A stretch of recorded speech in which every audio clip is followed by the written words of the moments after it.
Studios में। पंडित जी बहुत बहुत धन्यवाद आपका। बहुत बहुत साधुवाद। जय श्याराम, जय बागेश्वर धाम। बिल्कुल। हम जब पिछली बार मिले थे तो आपने एक चीज बताई थी कि ऐश्वर्या मेरे पास एक वाईफाई है। वो वाईफाई मैंने अभी देखा। उस वाईफाई से आपको बहुत सारी चीजें पता लग जाती हैं, आपने कही। उस वाईफाई से आपने कहा कि आपको हर किसी के मतलब मानस के भला अगर हो सके तो आपको पता चल जाता है। मैं शुरुआत एक ऐसी चीज से कर रहा हूं पंडित जी कि आपने एक ट्रेन हादसा हुआ था, उसमें बहुत लोगों ने आपके तरफ विश्वास, आपके तरफ अटूट विश्वास, मैंने इतना, और ये सवाल मैंने बोला भी कि शायद ही कोई ऐसा राजनेता होगा जिसकी रैली में पिछली बार, बड़े से बड़ा राजनेता जिसकी रैली में पिछली बार 2 से 4 लाख आदमी आए होंगे, आपकी हर सभा में 5 लाख से ज्यादा आदमी होता है। आपकी तरफ विश्वास है लोगों का। बालाजी की कृपा और जो गुरु का प्रसाद है, उस कर्तव्य के प्रति समर्पण, और हमें लगता है कि हम गुरु कृपा के गुरुमुखी हैं, और गुरुमुखी होने के कारण जो वो प्रेरणा देते हैं वो हम करते हैं, और सनातन के लिए कर रहे हैं तो निश्चित रूप से भरोसा सत्य पर होना ही चाहिए। ये होना ही चाहिए। आपने जिस बुलंद आवाज से हिंदू राष्ट्र की बात की थी, ऐसा नहीं लगता कि आजकल वो हिंदू राष्ट्र वाली आवाज धीमी पड़ गई है, लोग कह रहे हैं? बिल्कुल भी नहीं धीमी पड़ गई, हमें लग रहा है कि रफ्तार पकड़ ली। कैसे, जरा बताइए इसके बारे में। जहां देखो तहां हिंदू राष्ट्र की चर्चा, छोटे छोटे युवाओं में, बच्चों में, और हमारा ध्येय कागज पर हिंदू राष्ट्र नहीं है, हमारा ध्येय लोगों के दिलों में हिंदू राष्ट्र का है, और बालाजी की कृपा से वो होता साकार दिखाई पड़ रहा है। ये आपको दिल से ऐसा लगता है? दिल से लगता है, और हमको लोगों के अंदर दिखता है, और भारत कह रहा है, और बहुत जल्दी आपके कानों तक भी बड़ी जोर शोर से खबर आएगी। नहीं, आप क्या कह रहे हैं, इसको थोड़ा एक्सप्लेन करिए। हमारा मतलब कि हमें दिल से भी लगता है, और सामने लोगों की भावनाएं भी दिखती हैं, और जो जय जयकार, और जो प्रेरणा, और जो मस्तक पर तिलक लगाना, और जो सनातन की बात करना, इससे लग रहा कि निश्चित रूप से लोग जग रहे। आइए, बहुत जल्दी आप तक जो खबर नहीं आ पा रही, तो हम हनुमान जी के चरणों में ऐसी प्रार्थना करेंगे कि आपके भी कानों तक ये खबर पहुंचे, कि आपके भी घर के आसपास तिलक लगाने वाले, हिंदू राष्ट्र का जय जयकार करने वाले, और सनातन के लिए एकजुट होने वाले दिखें। क्योंकि आपने एक बहुत महत्वपूर्ण बात की शास्त्री जी, आपने कहा कि सिर्फ कागज पे नहीं, दिल से, लोगों के दिलों में चाहिए। कागज पर तो कभी भी बन सकता है, लोगों के दिलों पर बनेगा, तभी तो काम सफल होगा। जब आप लाखों लोगों को संबोधित करते हैं, आज भी आप जाएंगे शाम को 4 बजे से, लाखों लोग वहां पे 2-2 दिन, 3-3 दिन पहले से आ जाते हैं। उनकी अपनी उम्मीद होती है, वो अपनी आशाएं लेके आते हैं। मैंने यहां भी देखा, यहां पे लोग बाहर खड़े हैं, एक क्षण का समय चाहते हैं आपका आशीर्वाद मिल जाए, चाहते हैं कि आप कुछ उन्हें बता दें, चाहते हैं कि, आपको नहीं लगता कि आपके ऊपर बहुत प्रेशर होता है? सच बता। कोई प्रेशर नहीं, ये तो हमारी सेवा है, हमारा धर्म है, हमारे परंपरा में यही चल रहा। हमारे दादा गुरुजी ने भी यही किया, तो उन्होंने हमें सेवा दी। हम इससे अगर भागेंगे, इसको अगर प्रेशर मानेंगे, तो फिर हम अपने सनातन की बात और जो सिद्धि की सदुपयोगिता है वो भला कैसे कर पाएंगे? तो सिद्धि की सदुपयोगिता होगी ही ऐसे। इसलिए हमें लगता कि ये प्रेशर नहीं, ये हमारा फर्ज है। जैसे आपके पास बहुत से इंटरव्यू हों और आप कहो कि नहीं मुझे नहीं लेना, तो हमें लगेगा कि आप कर्तव्य से भाग रहे हैं, और प्रेशर नहीं आप मानेंगे, उसे ये मानेंगे कि आपकी कला और आपके ऊपर भगवान की कृपा दोनों निखर रही। क्योंकि सचमुच जब पिछली बार मैंने आपसे पूछा तो आपने मुझे अपनी उम्र 26 वर्ष बताई थी शास्त्री जी। अब हो गई, लेकिन 27 हो गई। तो 27 वर्ष के एक युवक के लिए, युवक ही हुए ना, 27 वर्ष, आपके ऊपर कृपा है। आपने कहा कि आप यही करते हैं, आपके दादा गुरुजी भी यही करते थे, लेकिन क्या आपको सचमुच नहीं लगता कि एक 27 वर्ष के युवा, एक आम 27 वर्ष के युवा और आप में फर्क है? इसमें कोई दो राय नहीं, कोई दिखता। हम अपने आप को आपके जैसा ही इंसान मानते, पर मेरे, आप जैसे हैं, जैसे साधारण लोग हैं वैसे ही हम हैं। बस गद्दी की महिमा है, जो परंपरा की गद्दी है, आचार्य ऋषि परंपरा की गद्दी है, उस पर बैठते हैं। जो हमें प्रेरणा लगती है ईश्वरीय कृपा से, हमारी जो ऋषि परंपरा में अष्ट सिद्धि नवनिधि की चर्चा है, उसके माध्यम से जो प्रेरणा लगती है हम समाधान दे देते हैं, और लोगों को जगह इसलिए रहे क्योंकि हमें आगे का भविष्य भारत का दिख रहा है कि अगर हमें हमारी जागृति आज नहीं हुई जी, हमारे सनातन का और हमारे भारत का, बहुत विचित्र हाल होने वाला है। ये जातिवाद की कुरीतियां, ये बार बार हिंदू मुसलमानों की लड़ाई, ये रामचरितमानस का फाड़ना, ये मंदिरों के ऊपर उंगली उठाना, राम की यात्रा पर इसी रामनवमी के कितनी जगहों पर पत्थर नहीं फेंके गए, ये बार बार संकेत दे रहे हैं कि हमारा हिंदू समाज बहुत ही खतरे में है, 80% होते हुए भी। आपने कहा था शास्त्री जी कि कुंभकर्ण के बाद और अगर कोई सोया है तो वो हिंदू सोया है। जी कहे तो पूछ रहा हूं मैं और पूछता है भारत, हिंदू कैसे जागेगा? जैसे अभी ये कार्य चल रहे हैं ये अनवरत चलते रहेंगे, और आपके जैसे बुद्धिमान लोग जब सनातन की और हिंदुत्व की बात के लिए सपोर्ट करेंगे तो हिंदू जागेगा। आपको सचमुच लगता है कि हिंदू सोया है? दिख रहा है, वरना ये हालत होती। साक्षी, क्या हालत? साक्षी शास्त्री जी क्या हालत? साक्षी कांड, रामचरितमानस की प्रतियां जलाना, पालघर के संतों को मारना, वो तो बर्दाश्त के काबिल नहीं था। पालघर के संतों के साथ जो हुआ वो तो बर्दाश्त के साथ। तो आप क्या मानते हैं कि ये सोया नहीं है? ये जो बार बार खंड खंड सनातनी है, हिंदू है, ये उसी का इन लोगों ने फायदा नहीं उठाया। आप कितने प्रदेशों में आप अल्पसंख्यक हो गए और वहां पर आप रामचरितमानस की कथा नहीं कर पा सकते, वहां पर आप यात्रा नहीं निकाल सकते। आप भी नहीं जा पाते? कई ऐसे राज्य हैं। बुलाए तो हम तो तैयार बैठे। आप तैयार? हम तो पूरे भारत में तैयार बैठे। कोई ऐसा प्रदेश या कोई ऐसा शहर जहां पे आपने जाना चाहा हो और आपको बुलावा आया हो लेकिन वहां के एडमिनिस्ट्रेशन ने मना कर दिया हो? ऐसा कभी आपके साथ हुआ? नहीं, क्षेत्रीय कई बार ऐसे पुलिस व्यवस्था को लेकर के कि कोई ऐसी परिस्थिति ना बन जाए, बहुत ज्यादा भीड़ के भय को लेकर शायद एक आध जगह ऐसा, लेकिन वो भी लोकल में हुआ, बाहर ऐसा भी तो नहीं। आप मेरा समझ रहे थे, क्योंकि जब आप ये कहते हैं कि हिंदू कैसे जागेगा तो आप जागने से क्या, आपका तात्पर्य क्या है? जागृति का मतलब एकता, हिंदू जागृति का मतलब जी जातिवाद से ऊपर, हिंदू जागृति का मतलब कि अब हम सनातनीय हिंदू किसी भी भाई के साथ अन्य मजहब के लोगों की बर्बरता नहीं सहेंगे। मतलब सब हिंदू हैं, जाति नहीं। ऐसे ही एक संत है स्वामी दीपांकर, वो करीबन 300 दिन हो गए शायद, वो एक यात्रा निकाल रहे हैं। उन्होंने आपका समर्थन भी किया कई बार बाहर आके, जब आपके ऊपर लोगों ने सवाल उठाया। उन्होंने कहा कि सब हिंदू हैं, कोई जाति में नहीं बैठोगे, और मैं यही भिक्षा मांगता हूं कि मेरे को अपनी जातियां भिक्षा में दे दो और सब हिंदू एक साथ आ जाओ। आप इसको ठीक मानते? वो बंदनीय है, बहुत ही बंदनीय, और हृदय से हमारा उनको साधुवाद और दंडवत है। और हम तो चाहेंगे कि ऐसे साधुओं को और ऐसे साधु महापुरुषों को सपोर्ट की आवश्यकता समूचे सनातन की तरफ से होनी चाहिए, और प्रत्येक व्यक्ति को ऐसे महापुरुष के साथ कदम से कदम मिलाकर चलना चाहिए। आपकी मुस्कुराहट, इसी मुस्कुराहट को देख के कई लोग ये कहते हैं कि इस बालक, और कई जो 40, 45, 50 वर्ष के लोगों से कई बार मैं बात करता हूं, यहां मिलने आपसे आए हुए हैं, कई वृद्ध भी हैं, लेकिन कई बार जब मैं बात करता हूं, कहीं मिले, रिपोर्टिंग करने गए, लोगों से मिले, तो बात शुरू हो जाती है आजकल तो you are the hot topic, as it said, you are the hot topic. और मैं ये नहीं कह रहा हूं कि लोग कि कई लड़कियां आपसे शादी करना चाहती हैं, क्योंकि पिछली बार आपने रिपब्लिक पे ही तो बोला था, रिपब्लिक भारत पे, कि मैं शादी जरूर करूंगा, और तब से मेरे को पता लगा कई लोग आ गए हैं, कई महिलाएं आ गई हैं आपके पास कि शादी तो करनी। पर ऐसी चर्चाएं तो आई हैं, चर्चाएं बहुत रेयर, कम आते हैं सामने।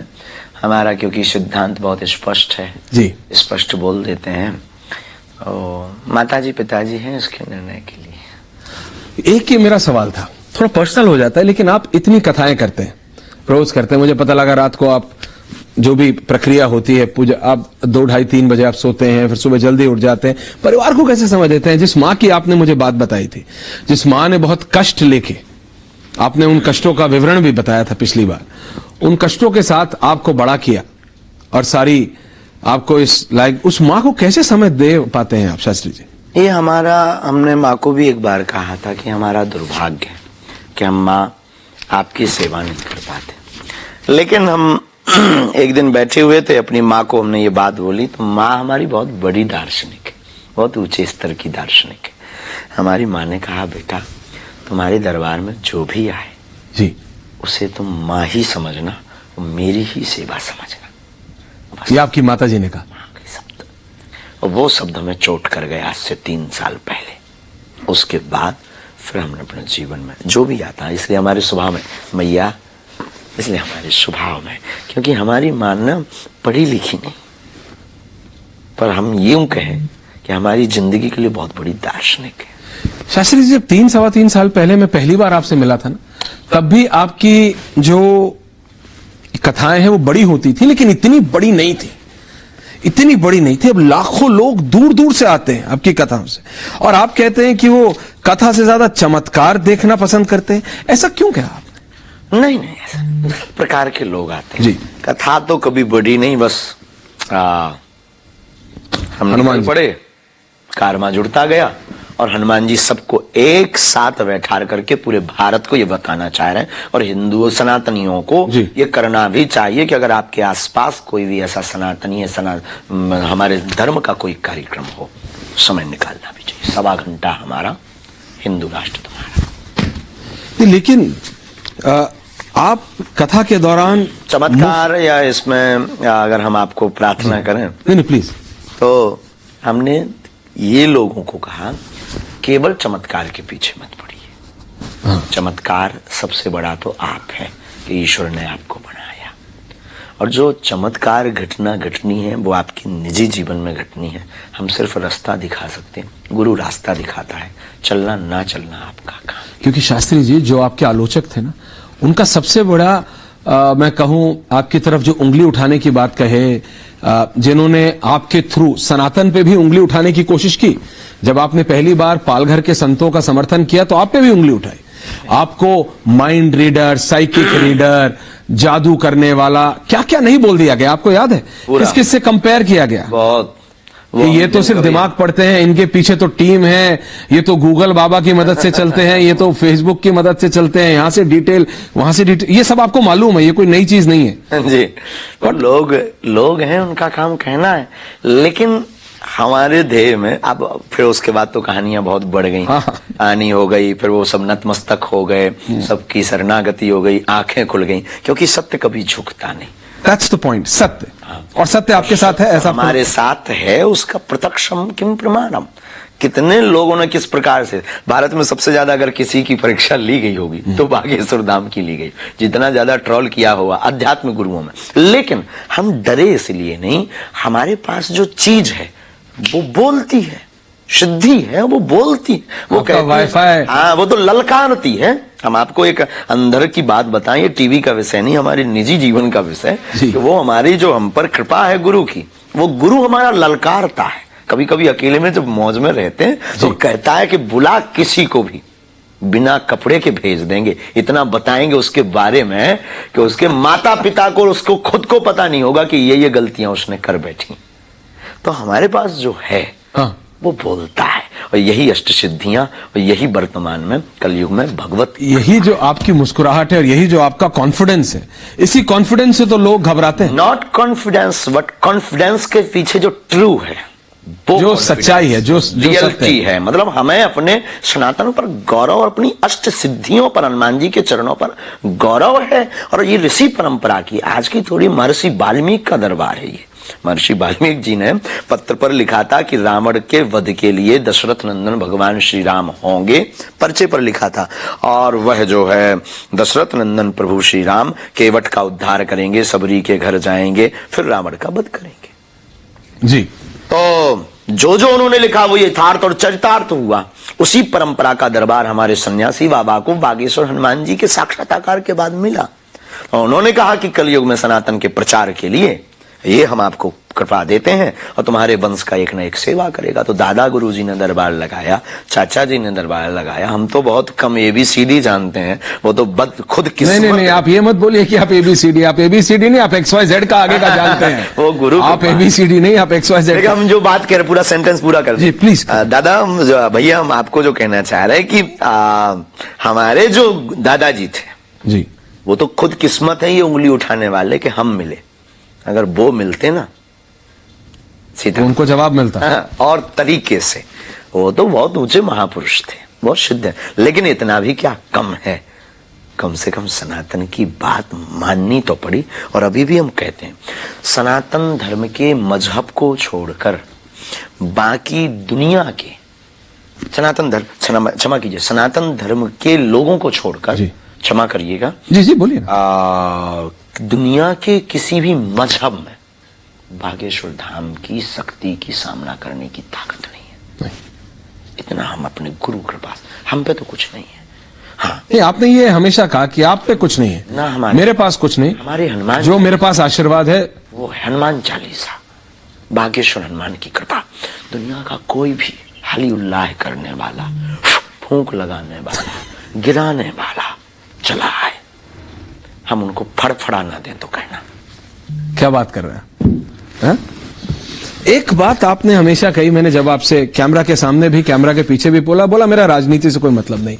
ये बात अलग है कि बड़े बड़े राजनेता आपके पास आते हैं और नतमस्तक हो जाते हैं, इधर के भी उधर के भी, और जो इधर उधर नहीं है वो भी। अगर धर्म में राजनेता नतमस्तक हो तो बहुत अच्छा है, और होना भी चाहिए धर्म में राजनेता को। इससे सद्बुद्धि बनी रहती है, राष्ट्र की अधोगति नहीं होनी होगी। भारत की अधोगति से बचना है तो प्रत्येक राजनेता को धर्म परायण होना चाहिए और धर्म गुरुओं की आज्ञा मानकर उनके चरित्रों पर चलकर अपना चित्र संभालकर भारत की दिशा दशा सुधारनी चाहिए। और हमें लगता है प्रत्येक राजनेता को सद्बुद्धि के लिए ये करना चाहिए। जब आप ये कहते हैं शास्त्री जी कि मैं मुफ्तानंद की कहानी सुनाता हूं तो इशारों इशारों में, आपके तो इशारे भी बहुत स्ट्रांग होते हैं, तो ये मुफ्तानंद कौन है साहब?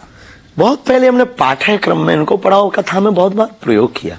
खबर नहीं आपकी नजर अब कब कैसे गई, क्यों गई, ये तो विचित्र बात है। नहीं विचित्र नहीं, मैंने तो ऐसे ही कहा कि मुफ्तानंद। मुफ्तानंद हमारे पाठ्यक्रम की पुस्तक का एक अच्छा, आपका कोई इसका राजनीतिक इंडिकेशन नहीं था? हमें क्या लेना देना राजनीति से, और किसी पर हम क्यों कटाक्ष करेंगे? बना हमारा किसने क्या बिगाड़ा, या हम किसके सपोर्टर या किसके विरोधी हैं? पर यही तो लोग कहते हैं कि आप बात ये करते हैं लेकिन सबसे ज्यादा विरोध ये कहते हैं कि आप जितने भी विपक्षी दल हैं इस समय जो राष्ट्र की सत्ता में, विपक्षी दलों का विरोध सबसे ज्यादा आप करते हैं, ये कहते हैं। सोच है, हम तो सनातन की बात करते हैं और सनातन जो विरोधी है उन्हें तो मिर्चा लगेगी, जलन तो होगी। अब उन्हें तो आपका क्लियर है कि आप सनातन की बात, हम तो हनुमान जी की और सनातन की और हिंदू एकता की बात करते थे, करते हैं, जब तक जिएंगे तब तक करेंगे। अब इससे किसी को दिक्कत है तो बर्नॉल एक्स्ट्रा में लेकर उसे रखना चाहिए। दिल्ली दरबार में हर किस्म के लोग आपके पास आए, लेकिन पुलिस वाले भी आ गए। मेरे को लगा किसी ने तो पूछ लिया कि बता दो कि मेरा प्रमोशन कब होगा। नहीं, पुलिस वाले भी इंसान है, सब इंसान है। वो मैं तो लाइटर नोट पूछ रहा हूं। लेकिन न्यूज वालों में प्रत्येक मीडिया को ये बात हमको ठीक नहीं लगी, आपकी भी नहीं लगी और अन्य मीडिया से भी अपेक्षा नहीं थी, क्योंकि माता पिता गुरु को प्रणाम करना, या हम भी भारत के नागरिक हैं, वो हमने नहीं चलाया था, लेकिन तब भी मैं आपकी बात समझ रहा हूं, बताइए। माता पिता गुरु को प्रणाम करना जी, या फिर किसी साधु का सम्मान करना, अगर कोई उसमें खराब बात क्या है? खराब बात क्या है? और इसकी न्यूज बननी भी नहीं चाहिए, ट्रोल भी नहीं करना चाहिए। नहीं, आपने कहा ना कि बागेश्वर धाम को तो सबसे ज्यादा ट्रोल करते हैं, हाँ। तो उनको तो मौका चाहिए, लेकिन ऐसा नहीं करना चाहिए, क्योंकि उनका टारगेट क्या है? उनका टारगेट सनातन है, आपको ऐसा लगता है? लेकिन न्यूज वालों का तो नहीं, ये तो सत्य दिखाने की क्षमता रखते हैं। आप लोगों पर तो हमें भरोसा है, क्योंकि आप भारत का चतुर्थ स्तंभ है। बिल्कुल, आप लोग हमारा भारत का चतुर्थ स्तंभ है, तो आप पर तो हमारा भरोसा है ना। पूरे देश के 140 करोड़ लोगों का आप पर भरोसा। मैं उन विपक्षी दलों की या उन राजनेताओं की बात कर रहा हूं जो ये कहते हैं कि देखो ऐसा हो गया, आप अगर यहां पे भी ऐसे आए हैं, ऐसे कुछ भी वो निकाल सकते हैं, और आप इसके लिए मेरे को नहीं लगता कि मुझे बताने की जरूरत है, आपको पता है कुछ भी। वो आपके हर कदम, आप कहां गाड़ी में कहां बैठे, कहां गए, कैसे आए, वो हर चीज को मॉनिटर करते हैं। 24 घंटे 24 घंटे, जिसे कहते हैं ना 24/7 365, साल के 365 दिन आप क्या कर रहे हैं, कहां बैठे हैं। अगर आप अपने मित्र के साथ बैठ के हंस भी रहे हैं तो उसको भी वो कुछ और खबर बना सकते। हाँ, बना सकते, लेकिन हम उनको यही प्रार्थना करेंगे कि इससे आहत पहुंचती है, ये करना नहीं चाहिए, ये नहीं करना चाहिए, ये नहीं करना है। और हिंदुओं को, सनातनियों के ऐसे विषयों पर थोड़ी सी सावधानी भी रखनी चाहिए। हम तो थोड़ा दूसरे स्टेप में जाने वाले थे, लेकिन दूसरा स्टेप मतलब दूसरा स्टेप ही हमें ये जैसे ही चला तो हमें अच्छा नहीं लगा, बहुत बुरा लगा, क्योंकि वर्दी के अंदर भावना है, वर्दी के अंदर नहीं है तो इंसान ही है, तो इंसान अफसर हो और थोड़ी है, आप हो चाहे मैं हूं, चाहे मेरे कैमरा के पीछे कैमरामैन हो, चाहे कोई हो, सब तो है। आपके अंदर भी तो भावना, इंसान तो सबके अंदर है। कैमरा के बाहर जब चलते तो आपके अंदर भी तो भावना है, बिल्कुल। आस्था है। इमोशनलेस थोड़ी हो सकता है कोई। और पता नहीं कि इमोशनलेस, और हमें नहीं लगता कि इमोशनलेस की खबर बननी चाहिए या उसकी मजाक उड़ाना चाहिए। बिल्कुल नहीं। लेकिन एक और बात जो मैं पूछना चाहता हूं, आपने किसी और के बारे में नहीं अपने बारे में कहा, और गलत है तो प्लीज बताइएगा। पंडित जी, आपने कहा कि झांसी के दिव्य दरबार में आपने कहा था, मैं अछूत हूं, मुझे मत छूना। ये क्या आप ये पर्ची अभी मेरी मत निकालने लगे हैं? ऐसा मत करिएगा। लेकिन सच में मेरा यही सवाल है कि आपने खुद को अछूत क्यों कहा था? ऐसी क्या बात हो गई थी? हम बुंदेलखंडी लहजे के आदमी हैं। हाँ। बुंदेलखंड में अपने मस्खरिया होता मनमौजी जी, वो मनमौजी भाव हमारे अंदर बहुत ज्यादा है। वो जब मैं आपसे पहली बार मिला था मुझे तभी भी लग गया था। हम फूट पड़ते बीच बीच में, तो कभी कभी वो फूट जाता है सहजवश, और हम प्राय अपने आप को ऐसा बहुत कुछ बोलते रहते हैं। ये तो टेलर है, पिक्चर तो बहुत लंबी। हम नालायक कहते हैं अपने आप को, हम अपने आप को दुष्ट क्यों? कहते हैं, इसलिए कि हम चाहते, सच बता दें आज जी, हम चाहते कि दुनिया की श्रद्धा हम पर ना हो। हम चाहते हमारे आराध्य पर लोगों की श्रद्धा हो, इसीलिए हम ऐसे शब्दों का प्रयोग बहुत करते। दरबारों में आप हमारी क्लिप्स उठाइए, हम नालायक, निकम्मा हैं, धूर्त हैं, हमारे जैसे मूर्ख के चक्कर में मत पड़ो। पढ़ना ही है तो कहते हैं आप ये सब हमेशा, राइट। तो पढ़ना ही है तो बागेश्वर हनुमान जी के चक्कर में पढ़ो। लेकिन विरोधियों को चाहिए था अपने से मिलता जुलता कोई कंटेंट, तो यू अंडरस्टैंड देयर गेम। तो उन्होंने अपने माइंड का प्रयोग करके उन्होंने कहा ये ठीक है बाबा को गिराने का, ये ठीक है बाबा को सूली पर चढ़ाने का, पर कहते ना सिर पर सीताराम फिकर फिर क्या कर। क्योंकि आपने तो ये कहा ना कि आप तो चाहते हैं सारी जातियां समाप्त हो जाएं, कुछ ना हो, सिर्फ हिंदू। Yes. इसीलिए मैंने, पर अब मैं आपकी बात समझा और वो देश भी समझ गया, क्योंकि भारत देख रहा है। भारत देख रहा है, इसीलिए तो कहा कि इस बात को तो जरूर बोलिएगा कि हम ये जो नालायक, हम दुष्ट नालायक, इसके पीछे हमारा सिद्धांत बहुत स्पष्ट है कि हमें पूरी दुनिया से ये अपेक्षा नहीं है कि तुम हमारा सम्मान करो, हमारे हनुमान का सम्मान करो। आपको अगर बुरा ना लगे तो चाय का नहीं प्लीज लेते प्लीज आप बिल्कुल ले आइए, क्योंकि इसके बिना तो हमारी जिंदगी कभी कभी अधूरी लगती है। नहीं आप लीजिए, आप प्लीज लीजिए। अच्छा, आपको ना पीना हो तो आप हमें देख करके तृप्ति ले सकते। नहीं बिल्कुल, मैं आपको देख के तृप्ति लूंगा।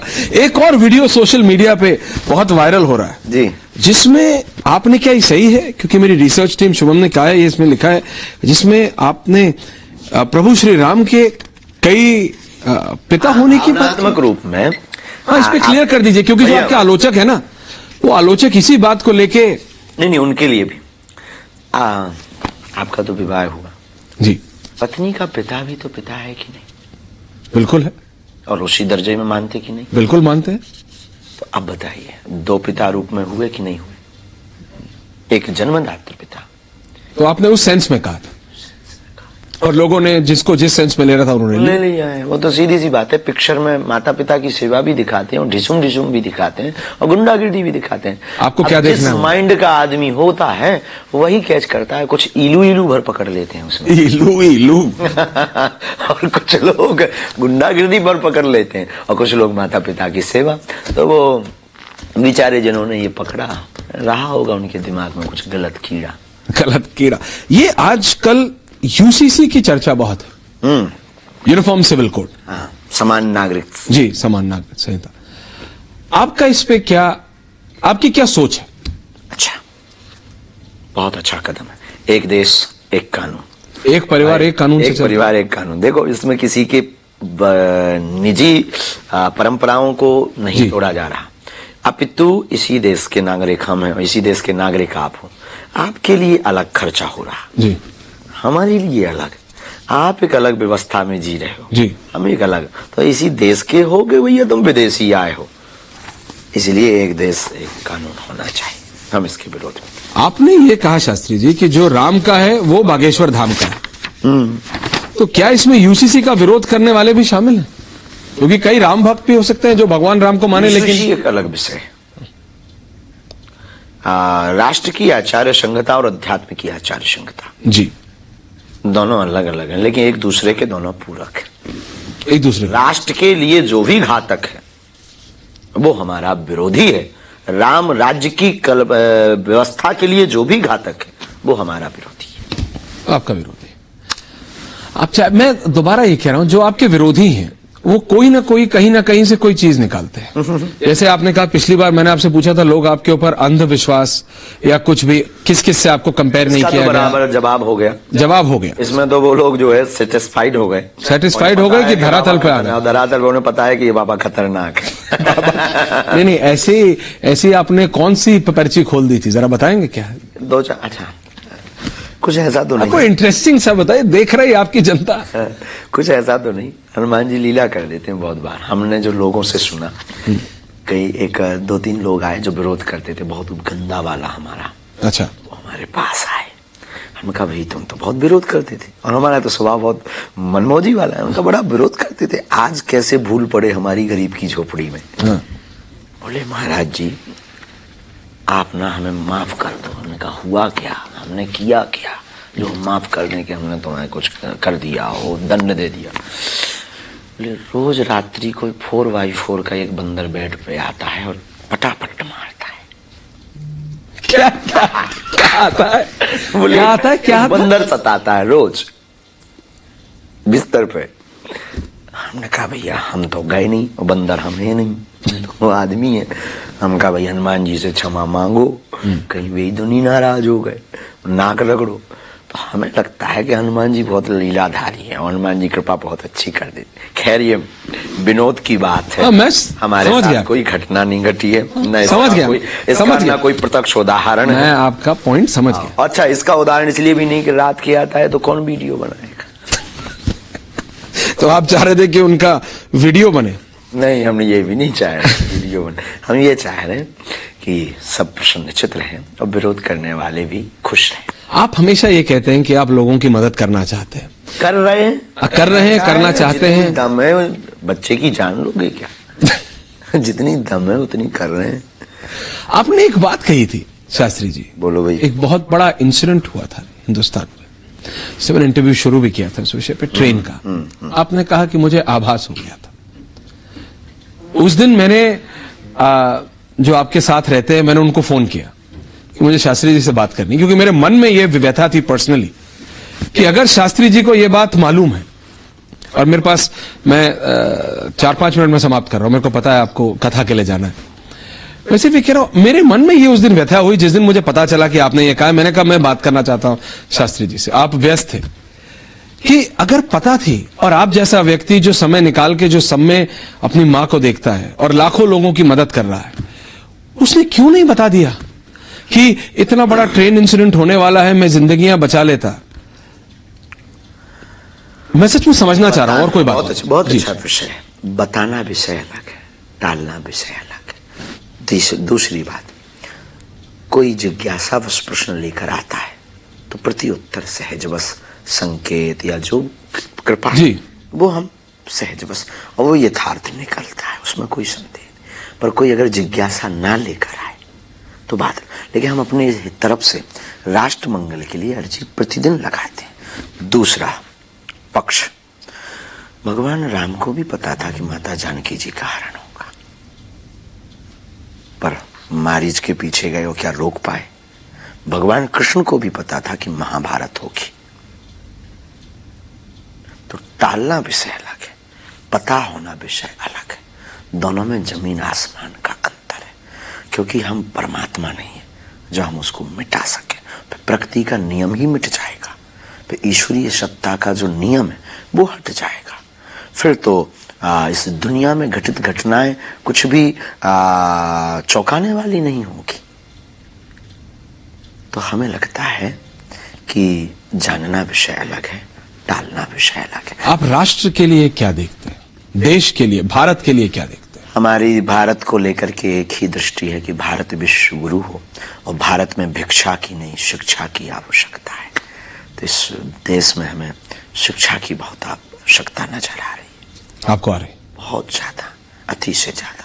हम चाहते हैं कि यहाँ की शिक्षा प्रणाली में सुधार हो। हम चाहते हैं गुरुकुलम पद्धति की पुनर्स्थापना हो। हम चाहते हैं कि आप हमें मकान मत दो, अगर आप सरकार हो, आप हमें गैस मत दो फ्री में, आप हमें रोड मत दो, हमारे समाज को, हमारे परिवार को बेहतरीन शिक्षा। बहुत महत्वपूर्ण बात आप कर रहे हैं। मैं 1 मिनट आपसे इस पे मैं चाहता हूं आप थोड़ा सा विस्तृत तौर पे थोड़ा सा एक्सप्लेन करें लोगों को क्योंकि अगर कोई आम व्यक्ति होगा, जो लाखों लोग आपके पास आते हैं, फ्री बिजली देगा, फ्री गैस देगा, फ्री सब कुछ देगा, लोग उसकी तरफ चले जाएंगे। हमको तो आप शिक्षा दीजिए, स्वास्थ्य शिक्षा, 2 चीजें आप हमें दे दीजिए। हमारे बच्चे और हमारे समाज के लोग पढ़ करके नौकरी विदेश में नहीं मिलेगी, विदेश में हम अपने गुणों के ऊपर नौकरी करके मकान बना लेंगे, रोड डलवा लेंगे और अपना समाज का हम उत्थान कर लेंगे।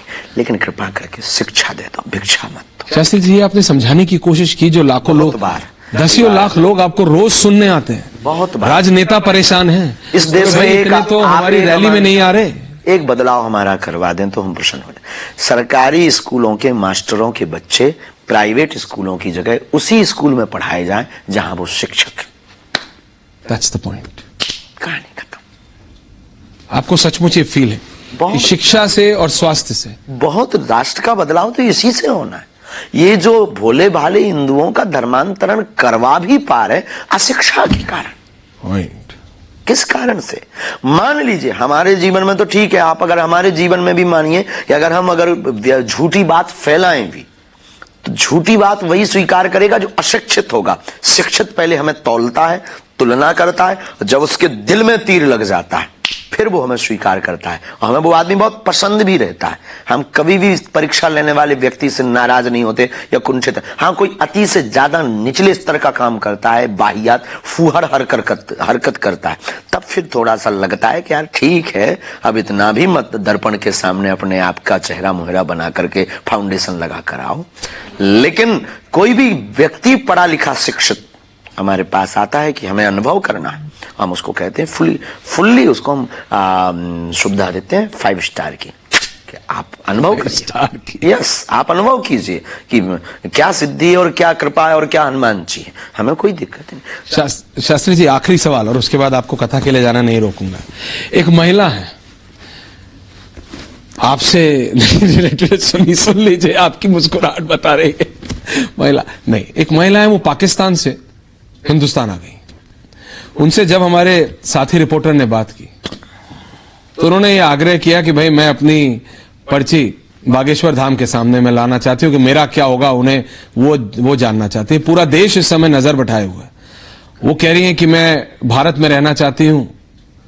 तो जो आप अब जब आप देखते हैं, जो आप सनातन की भी बात करते थे, जो आप घर वापसी की भी बात, लोग तो पाकिस्तान से हिंदुस्तान आ रहे हैं। वो तो बांग्लादेश से भी आए, लेकिन हमारे भारत का एक जो कानून है, उस कानून के बाहर तो कुछ नहीं हो सकता है। बिल्कुल कानून के दायरे के साथ होगा, जो संविधान की व्यवस्था है, जो आईपीसी की धारा है, उसके अंतर्गत। और रही बात पर्ची की, तो बेझिझक उन्हें धाम आना चाहिए और हमसे जो भी मार्गदर्शन गुरु हमें देंगे वो हम उनको देंगे कि क्या होगा। बिल्कुल। और बस यही, इसी पे मैं समाप्त कर रहा हूं शास्त्री जी, कि आपने कहा कि इस देश को स्वास्थ्य और शिक्षा, ये 2 ऐसी चीजें हैं जिसमें आप सच मानते, क्योंकि लोग आमतौर पे जब बाबाओं के पास जाते हैं या आमतौर पे जब साधुओं के पास जाते हैं, तो ये एक ऐसा मेंटल प्रोग्रामिंग करी हुई है लोगों की कि भाई इनकी तो शिक्षा से कोई मतलब नहीं है, तो चाहते हैं कि शिक्षा की तरफ ना जाएं, क्योंकि शिक्षा की तरफ जाएंगे तो इनसे दूर हो जाएंगे। नो, आप इसके बिल्कुल विरुद्ध जा रहे हैं। नहीं, हमारे भारत का साधु ऐसा कभी नहीं रहा। हमारे भारत का साधु सदैव से ऐसा ही रहा जो हम बोल रहे। बस पाश्चात्य संस्कृति के कुछ कुंठित लोगों ने, जिनके जीवन में दोगलापन था, उन्होंने ये प्रायोजित ढंग से लोगों के माइंड में ये भर दिया है कि साधु तो शिक्षा के खिलाफ है, अंधविश्वास, सनातन विरोधियों ने ये बहुत बड़े प्रायोजित षड्यंत्र से भर दिया। उन्हीं लोगों की आंख खोलने का काम अब साधु समाज कर रहा है। तो बिल्कुल, बहुत बहुत धन्यवाद शास्त्री जी इसी बात पे इतना समय है। भारत को धन्यवाद, धन्यवाद रिपब्लिक भारत को बहुत बहुत धन्यवाद।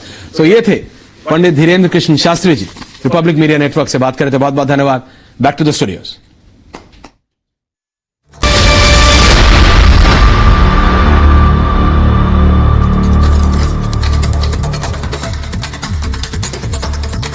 सीमा हैदर से पूछताछ करेगी पुलिस। सचिन